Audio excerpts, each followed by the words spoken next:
Hello friends, and welcome back to our modern homestead. That's what we're calling it because we're in a neighborhood now, right? Oh, okay. It's not a true homestead, it's a modern homestead. And I'm Professor DIY along with Mrs. DIY and Elpida, and we're going to have another exciting organizational video for you. So we're going to go inside for a moment and show you one of our, let's call them problem areas, right? Mm-hmm.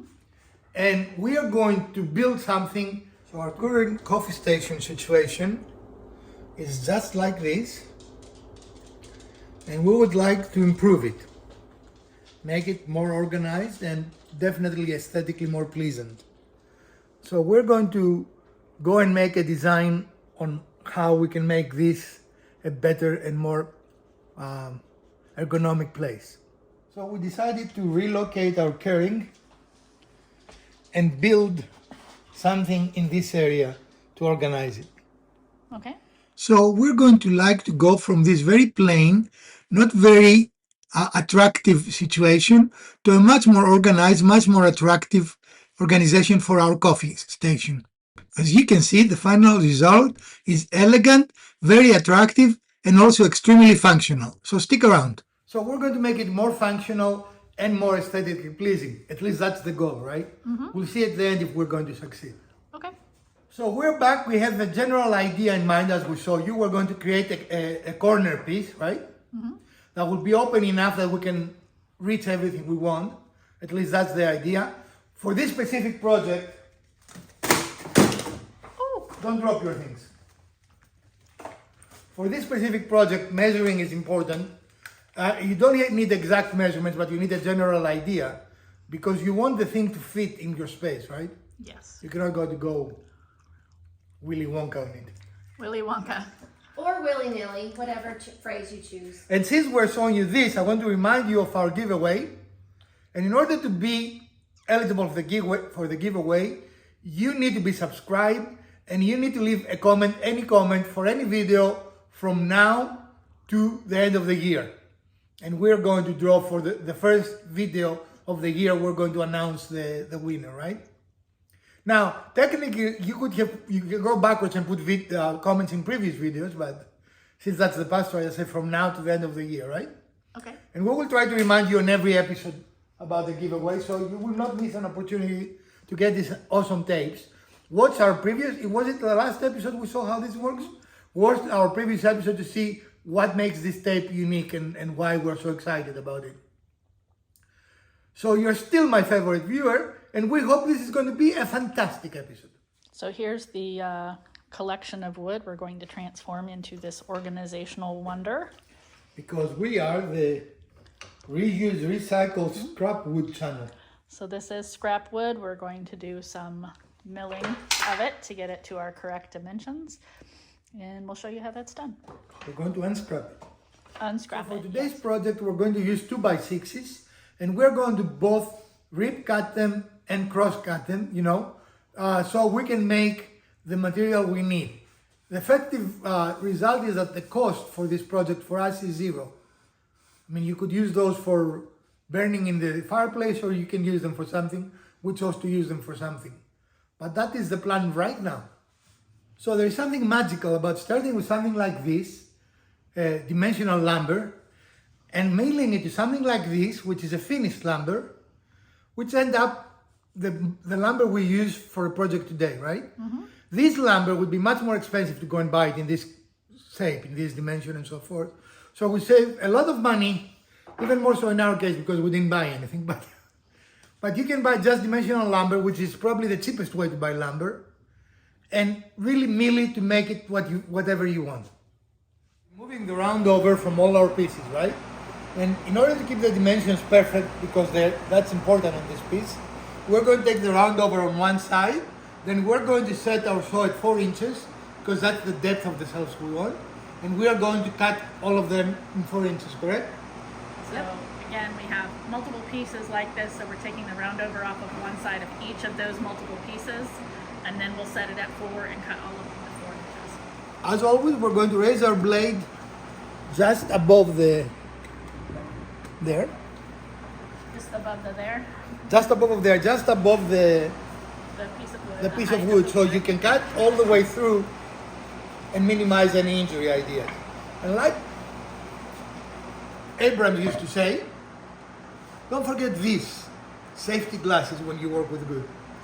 Norm. I couldn't remember Norm's name. Norm. Dang. Man, I'm telling you. As you can see here, clearly I did not raise the blade enough. I was just a touch below and I was not cutting all the way through. That's easy to fix, of course. You just back your wood up, raise the blade a little more, and as you can see now we're making a very nice cut through the whole piece and we are squaring the board, while at the same time we're not wasting a lot of material. In this case it was not critical because we needed to get over a half an inch away from this piece, almost an inch actually, but wasting wood is not something that I enjoy doing in any case. And it never ceases to amaze me how it transforms a very boring edge to an almost finished one, right?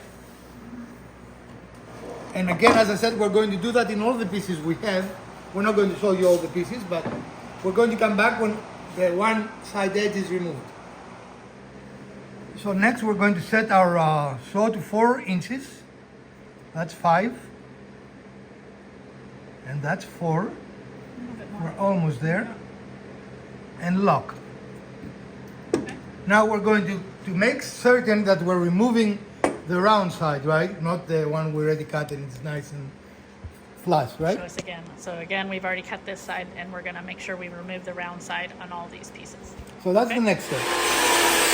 And even though I made it a point to tell you not to make a mistake, and that was an important point, as you're going to see in a few moments, I made the exact mistake I advise you not to do. It's not the end of the world, all of us make mistakes.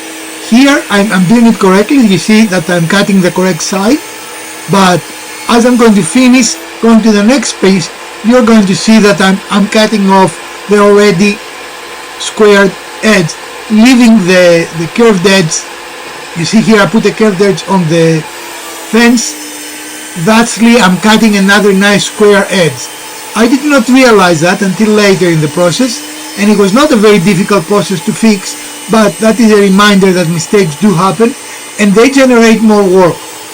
They are easy to fix, especially this type of mistakes, but definitely they made this project a little longer than it needed to be had I not made the mistake.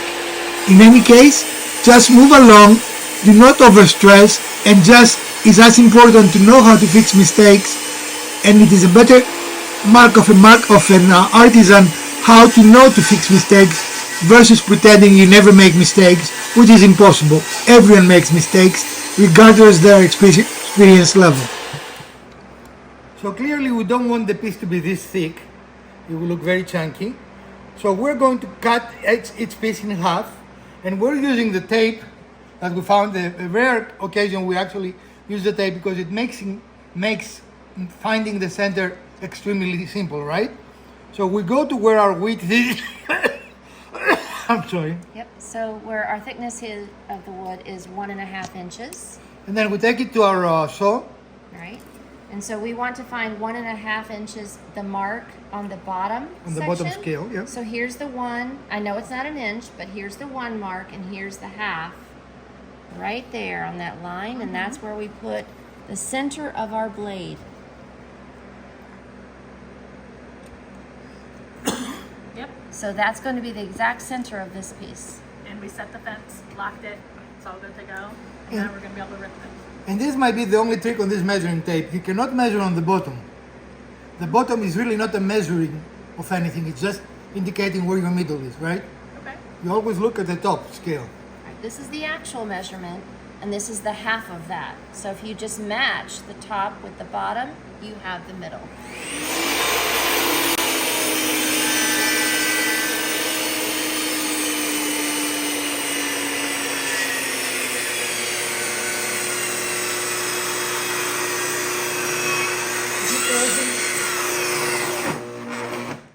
Turn it off, please. Is it closing? I don't know. It shouldn't with the...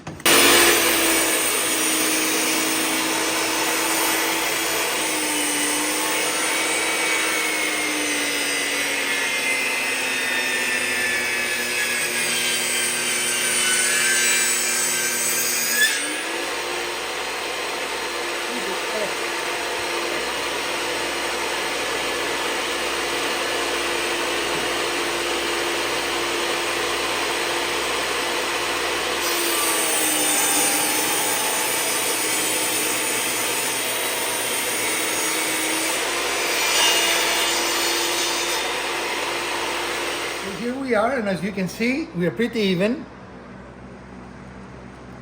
And we're going to do that in all pieces. It's the same process. And again, the old trick is as you pass through, then you flip the piece, right?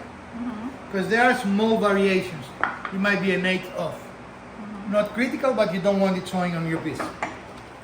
On the larger pieces, I'm going to use this jig so it will help hold it perfectly, right? So I will not make a miscut.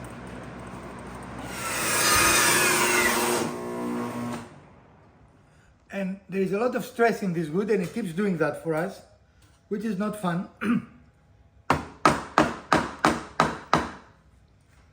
We'll try to make it through. Can you hold it? No, not the camera, the wood. No. It needs to come more towards me. It's not clear. Good thing.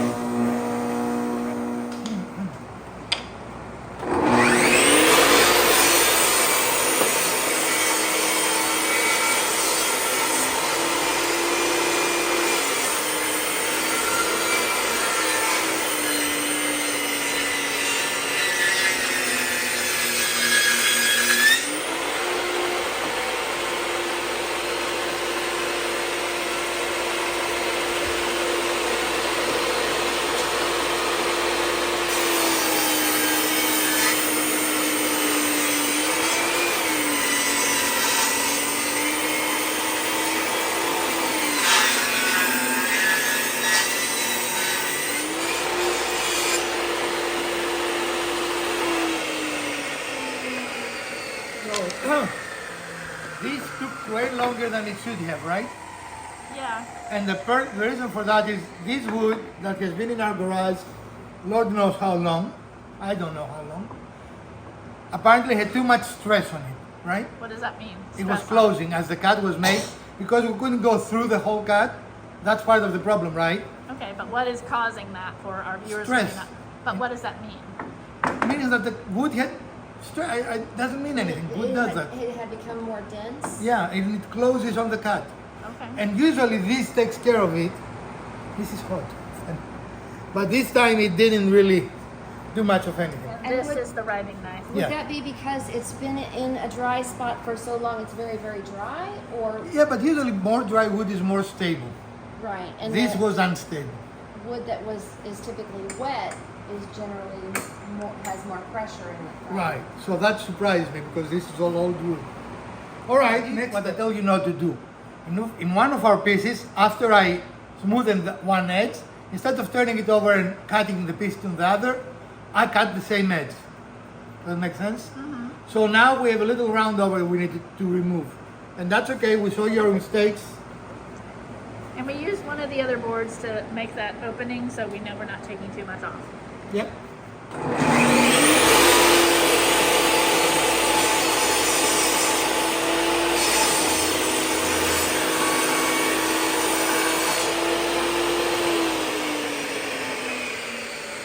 And going a little back on the wood stress, usually you will not have a problem with wood stress if you cut through the piece, right? Actually, you will have it much less than we did here, but because we weren't cutting through, the blade was not releasing the stress, it was becoming a clamp, right? And what causes the stress, I was surprised that such dry wood has it. Usually wet wood will have that kind of stress inside, right? But that goes to show you that you can never be on, not surprised by woodworking. Right. You never know what you're going to get. All right, so resawing took much longer than we anticipated because of the stresses we encountered in the wood. And now we're going to do a little bit of sanding because we are the sanding channel, right? Yep. We love our sanding. So after the sanding, we're going to be ready to start assembly. So we have our sanding station set up.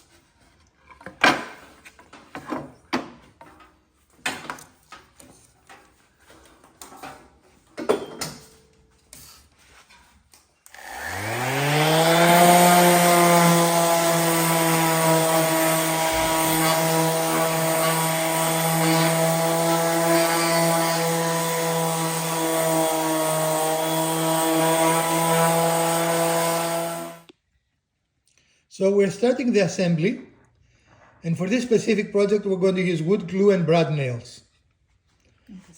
And we have set the little red clamps that we all love. We have secured one side and we have left the other open so we can actually align them. You can also use the CI glue here, but since we're going to use brad nails, we don't need to do that. And then just tighten your clamps. Mrs. DIY is in one corner and Pita is on the other corner.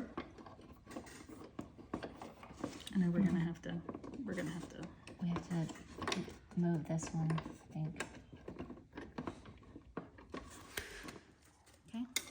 Top is good to go.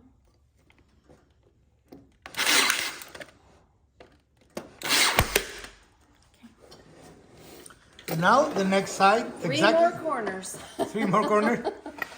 And now the next side, exactly the same way. So we have attached the 4 pieces and making the carcass in essence of what we're building, right? So now we're going to take it inside and put it in our space and see if our dimensions are correct and before we go on. Hope they are. Okay, so when we put this together with our other piece, we notice that this part is towards the back of the alcove, and it's going to stick out from the wall because the other piece is coming behind it. Now, we decided to take a notch out of this top piece here so that both pieces will rest firmly against the wall. So what we did was we took a spare piece and we marked on the top exactly how far we would want the cut to go from edge to here. And that's the same width as the piece that we have here and the piece that will sit up against the wall on this end. And so now we have taken, this is the thickness that we want to take off. And we're going to take it off this way. We're going to cut through only that much. And we're going to stop at the mark that we've put on our table saw. And just to reinforce exactly where we need this to stop, we're going to put a piece of tape so we can see it a little bit better. And the reason we're doing all this is so we will not have a distance between the wall and the shelf, right? Mm-hmm. Ready? Mm-hmm.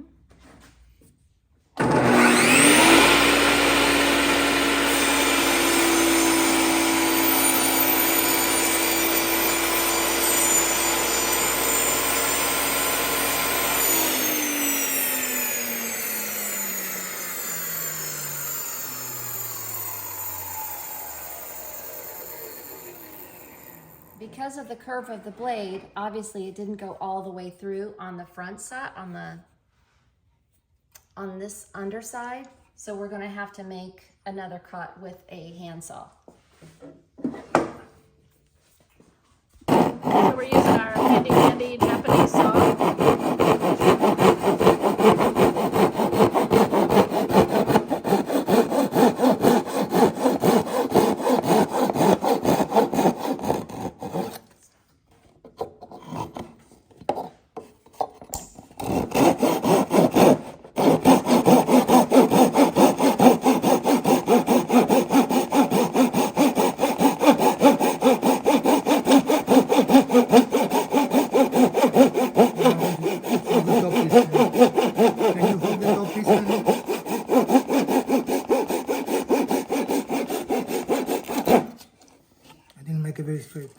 So sometimes words are hard, but I'm showing you here why we made the notch, right?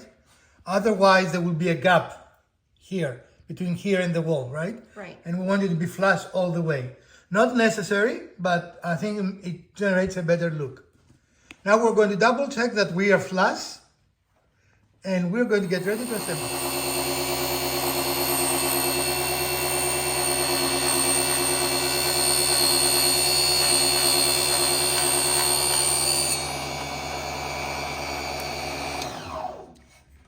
So once again, we use our super saw. We needed a small seam because I did not cut straight. It was all my fault. But we wanted a small seam to make everything good. So we're going to attach this seam with super glue to the piece we cut. I lost you. Where are you? Over here. So it's going to go right up in here to fill this gap. And the super glue will prevent it from falling. That's the whole idea, right? Right. See, this little gap is going to be filled by this shim. What is happening here? I cannot see this in there. Sorry for the horrible cinematography, guys. But there it is. So a little bit of super glue and maybe even a little bit of sanding, right? So we're going to do those two things and we'll be right back. So mistakes are costly in time. A little bit of a mistake, it's costing us a lot of time to try and fix it. Again, this is a very visible part of our kitchen and we don't want it to look, horribly. It wouldn't look horribly anyway, but we're trying to make it as good as we can, right? And I think this was the first right of the episode. I've been trying very hard not to say right every few seconds. Okay. When we're satisfied, we're going to use a little bit of super glue. So back to our old tricks, a little bit of super glue and a little bit of wood glue will nicely keep that piece together. And then the brad nails will hold it in position and will lock everything together, right? Yep. Don't forget pressure for the super glue to work for 30 seconds. And that all sicarite, guys and gals. A little bit of final sanding. Because who doesn't want a little more sanding, right? Right.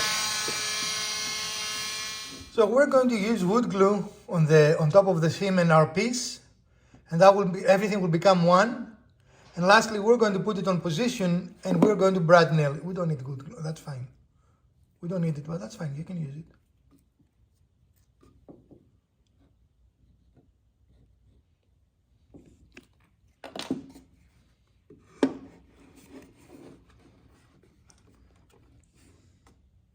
Okay. I can hold it in place if you want a brad nail. Okay.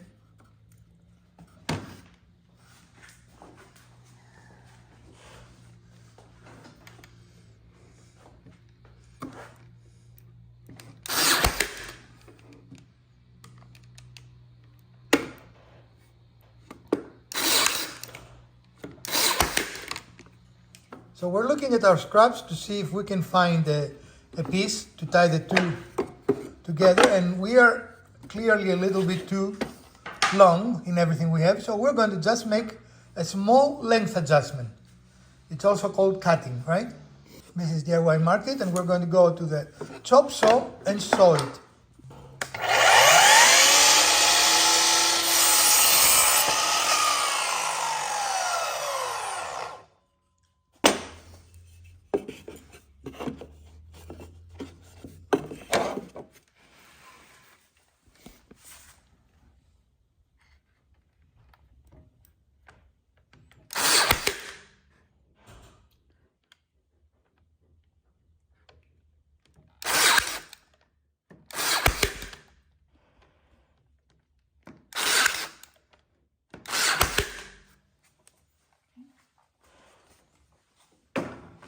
So then free this. Try it. Stay like close. Not all the way, but I think enough for your purposes. Now we're setting the shelving units. And we have a nice fit, and we'll just brad nail because nothing heavy goes up there. Right, and we didn't glue or anything. We just pressure fit this piece, and we're going to use brad nails to secure it in place. But it's a nice tight fit. There's no gaps, and we made sure that all the way across the measurement from the bottom to the bottom, bottom to bottom, bottom to bottom is even on both sides of the shelf so that we know it's nice and level. And because we're working in a garage, we cannot actually use a level because the flooring of the garage is not.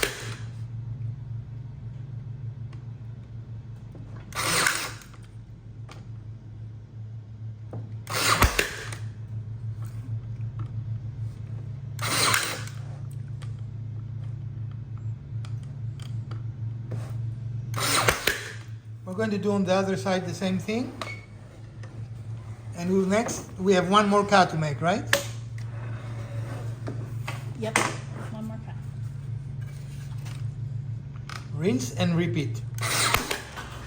So now we have the piece fully assembled, and you get an idea of how that's going to work. And if we just talk about the orientation again, we have our coffee space. It's going to be here, and it'll be in this right-hand corner, and it is a basic L shape. And as you can see, we've got some jars that we have used as kind of a measurement. That's what we're going to be putting all of the coffee products into. And so next step is staining. So now we're dry fitting it, if you will, into this space. You can see how it's going to fit there and hopefully bring a little bit more organization and visual niceness to this space. And again, it's going to be stained just to hopefully match this a little bit, and then we'll be able to put everything in place. So the next step will be finishing. And we're going to stain, and we have a general idea that we want it to match, not necessarily be the same, but reasonably match to this cutting board that lives in that same area. Yeah, it's a beautiful piece of acacia wood. And I think some of these striations in the kind of orangey gold, and then this beige is more like the pine color. And some of these darker pieces we can kind of blend together on the pine to make it look a little bit more similar. I'm hoping. This is an experiment, so I'm going to use test pieces.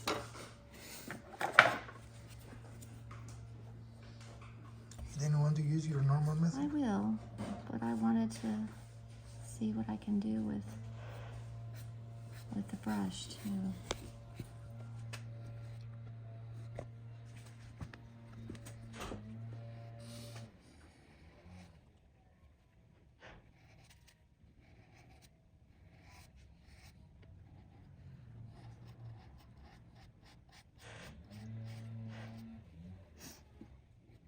Probably need a finer brush.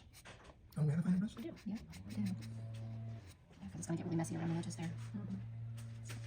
See, Now you're taking a cloth to try to wipe off some of the excess and see how that works for you. yeah. And then we've got some finer brushes we're going to try to use for a little bit of detail work.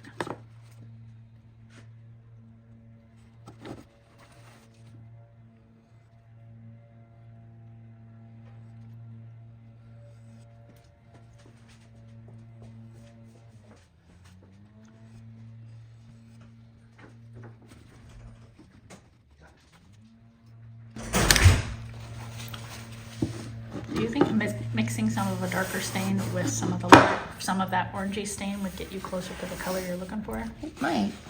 Like if we had a mixing cup or something. Yeah, I'm sure we do. Let's try it. Hey, so we figured out the technique. We figured out the color look that we're going for. You can see our test piece over here. And so we're getting started with a base coat of essentially a blend of that orangey looking color and the espresso.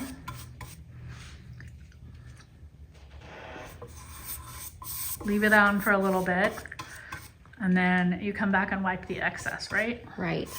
And then once that coat is done, we'll come back over with a little bit of an accent with just the espresso by itself.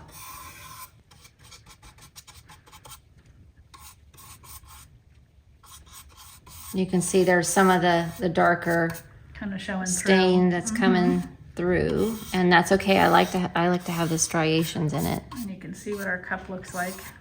An interesting blend of those two colors.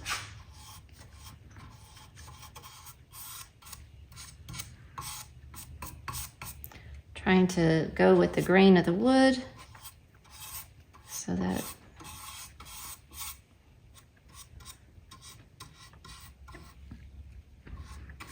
All right. You're welcome. All right, so making progress on your staining here, and you're trying to match that variegation on the board, and it looks really good. Looks really good. Keeping in mind this is going to be against the wall, so we don't necessarily have to do that back part, but the part that is visible, looking really, really good. So the containers we plan to use have nice wooden tops, and we are trying here to make them a little bit more matching to the organization station we made. So that's what we're showing you here, right? Yep.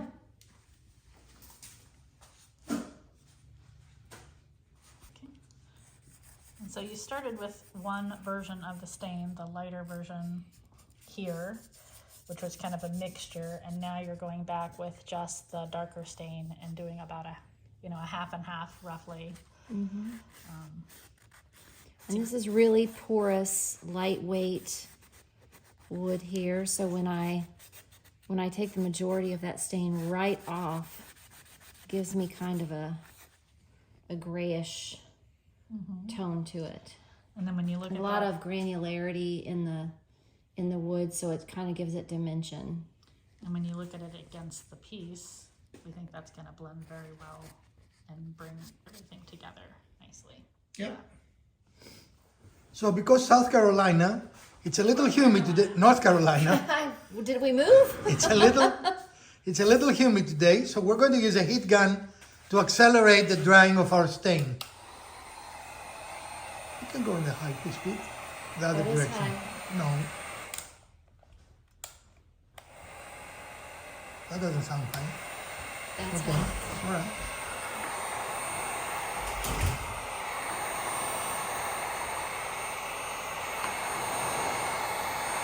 If you're lucky to live in a desert, you rarely have to do this.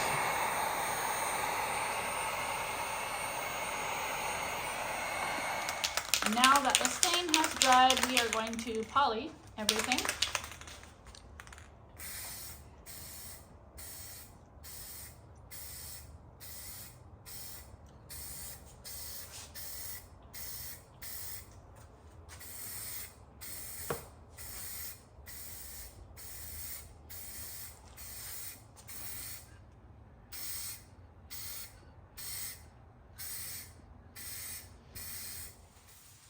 There is something really neat about taking a 2x6 and building something like this. So this is what we're going to build today. This is, as you're going to see, very specifically made for our own space. And that is the big value of DIY, right? And what is this? This is a coffee station organization doohickey. Coffee organization station doohickey. No, coffee station organization. Okay. So, as always, we're going to show you every step of the way so you can do this just yourself. So, this is our project, the final project for today. And this is DIY. Was that what we set out to do? Yeah, I think it definitely meets all of our needs, being, it's got enough space for the storage of the things that we have. It's going to elevate everything that was actually sitting on the counter, much more organization, and we have a rearrangement of the items on our counter. And I Right. think it's going to give us a fresh look and a fresh way to use it. Certainly hope so. What was the hardest thing in this build? I think the hardest thing was deciding exactly what we wanted and how to make it, because there are endless possibilities Right. of making something in that type of space, something relatively small, with some dimension to it, a little bit of design to it, but also mostly functionality. And I think the trickiest part was to make this little dator here, the closed dator. Yeah. Not a very difficult thing. Beginner, intermediate, or advanced build. Pretty beginner, I would say. Yeah. I Most think of the so. cuts are 90 degrees. In fact, all of the cuts are 90 They're degrees. all 9 degrees. It's just that this, we had to use a handsaw to finish, right? But Right. nothing really weird or strange. And again, this fits our space the way we want it. And that's the more important part of it. Yep. And that is the value of DIY. So for us, the cost of this was zero because we used pretty much scraps, right?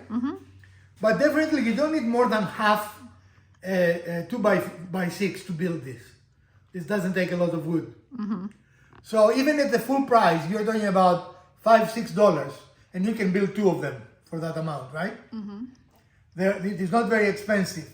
And I was going to show you maybe in the closing moments, we're going to show the little containers we're going to use. And they were from the Dollar Tree, right? No, they were from the dollar spot at Target The dollar spot is still very expensive, They right? were like $1.50 for a per two jar. pack. For two Yes, pack. yeah. So if we're using the 6 of these, that's $4.50. And the only thing we did on this is because they had a wooden top was That's to the color of that was the top, and now we've Stained to match. So, is it fair to call the device, I mean, those are accessories. Is it fair to call the device $5 bill? Under $5? Yeah. Yeah. I mean, If you're resawing your wood, yes. If you buy a more expensive piece of wood and you cut it into the dimension you want, it might be slightly more. No, even if you buy the wood, a 2x6, you won't spend more than $5. What I'm saying is, if you don't have or buy a 2x6, but you buy another piece of wood or pieces of wood, it could be slightly more expensive. But we used wood we had, and even if we bought what we used, a 2x6, it would have been under $5. Right, and I mean, again, as Mrs. DIY say, you can kick it up a notch and get hickory or I think walnut would be an overkill for something like this.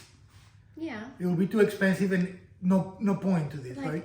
the beautiful acacia wood cutting board that I have that's going in that same space is, you could use that if you Right. found some. Or bamboo. This probably would be a good bamboo project. If you have other bamboo things around it, right? It wouldn't match our specific cutting board. So then, now we're ready for our finale. The big reveal. No, the reveal is here. Okay. So, if you like this episode, please give us a thumbs up. If you don't, hit the other button twice. Share, like, subscribe. Let us know. Do you like episodes like this? And if you do, we're going to do more of them. Don't forget to like, subscribe, and leave a comment if you want to be part of our giveaway.